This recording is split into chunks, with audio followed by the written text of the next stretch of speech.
When I wake up in the morning, I don't think, am I motivated to go do what I'm supposed to do? No, I don't think about it for 1 millisecond. When the alarm clock goes off, I have no thought about whether this is easy, whether this is hard, whether I want to do it, whether I don't want to do it. None of that matters. It's an emotionless, thoughtless discipline. When the alarm clock goes off, you get up, you get out of bed, and you go do what you're supposed to do. It is not what you perceive about me. It's what I perceive about me. It's not what they say about you that matters. It is what you say about you that threatens your destiny. You will never be defeated by what they say about you. You will be defeated by what you say about you. Your hardships, your challenges, your situation will either be the reason you don't make it, or it will be the story you tell when you do make it, and you get to make that choice. If you want to know something about yourself, sit on your bed one night and say, what's one thing I'm doing wrong that I could fix, that I would fix? You meditate on that, you'll get an answer. And it won't be one you want, but it'll be the necessary one. If you want to begin to move, you got to clear your mind of all the unnecessary luggage and baggage that's weighing us down. You're going to have people to do things to you. Things are going to happen to you. And the most important thing to do is to harness your will and let it go. Move so you can grow, so you can get on with your life. It doesn't matter about what happens to you. What matters is, what are you going to do about it? Your imagination, you the only one can see. You're the only one can see it. The problem with your imagination, though, is you tell it to the wrong people. I don't care how it feels. I don't care if it's easy or hard. It doesn't even matter to me. It's just a reaction, it's a discipline, and it's life. And that's the way I choose to live my life. How many times have you had this really incredible idea and you took it to your family and your friends? You shared it with them and they shot it down. You know why they shot it down? Because they couldn't see it. See all this stuff you've been imagining? You ought to start working on it. Your real life is in your imagination. Dust off your imagination and just go for it. You got to try.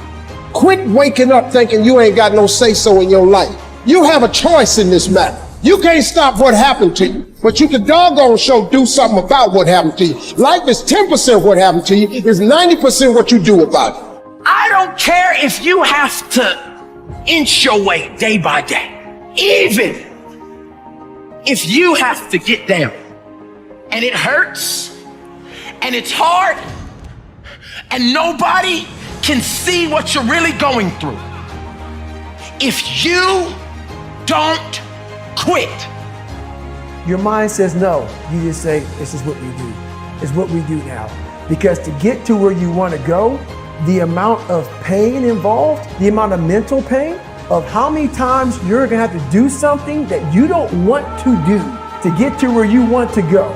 There's going to be more times you do something that you don't want to do than you are going to want to do. And that's your new norm. And then once you do this over and over and over again, it becomes like breathing. I don't want to live this lifestyle, but to get to the other side of this, I have to. We have two primary choices in life. We can either accept conditions as they exist, or we can take the responsibility to change them. See, a lot of people want to exempt themselves from taking responsibility. All they want to do is talk about the problem. Every time you see them, they'll tell you their story over and over and over and over again. No. You want to take responsibility for your life. I got me here, I can get me out of this. And I'm getting out. I'm not going to be a volunteer victim. You see people who do big things and you automatically say, that guy's so lucky, she's so lucky. You don't know that. You're assuming that. Going to work every day for 20 years and grinding your ass off and then becoming a multimillionaire, that's not luck. That's action and reaction. Quit using the word luck, quit believing in luck, and start believing in work. Start believing in results that come from your actions. When that alarm clock goes off, there's at least 50% of the time where that soft little pillow is just caressing your head and you want to stay there. And it takes discipline to go, nope, I'm going to get up out of this bed and I'm going to do what I'm supposed to do.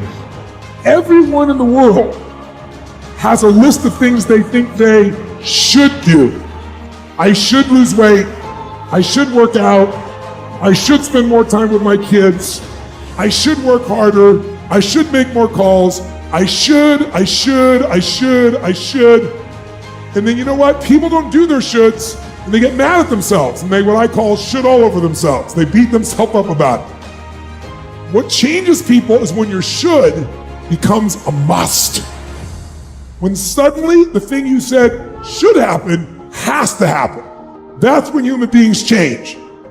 If you want to be great, you want to be baddest mother ever at what you do, you're going to be misunderstood by everybody because you're going to be so obsessed and so driven to get there. That's what it takes. It takes every second of your life. Anybody says balance? Yeah, balance is important for a lot of people.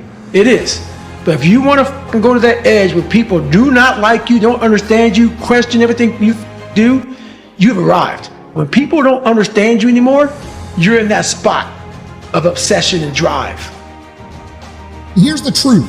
This is the reality. Nobody's going to believe in you until you've already done it. Nobody's going to come and celebrate with you until you've already done it. The work is going to come before the belief, which means you're going to have to work for a long time by yourself with no applause, with no awards, with nobody telling you good job. And then once you start to build something and people start to see the momentum and they start to see the result and you start doing some things, then you're going to get a little belief. And then what's going to happen is you're going to believe. And then what's going to happen? You're going to go do a little bit more work and a little bit more work. The results are going to come more. More people are going to believe. Nobody fucking believes in you because you haven't done anything yet. That's the reality. When you quit, your mind says we're done. So it doesn't expand. There's no expansion when you quit. I'm drowning, I'm miserable, I'm suffering, I'm broken, but I'm not going anywhere. What happens to your mind, it says, he's not leaving. So we got to expand. We got to grow. We got to figure this thing out. So then these compartments in your brain, they have to work. And then you start to engage parts of your mind that you never engaged before. When you're in suffer mode and you say, I'm not going to quit. You're forcing your brain now to operate on a level it's not used to. But then it becomes used to it.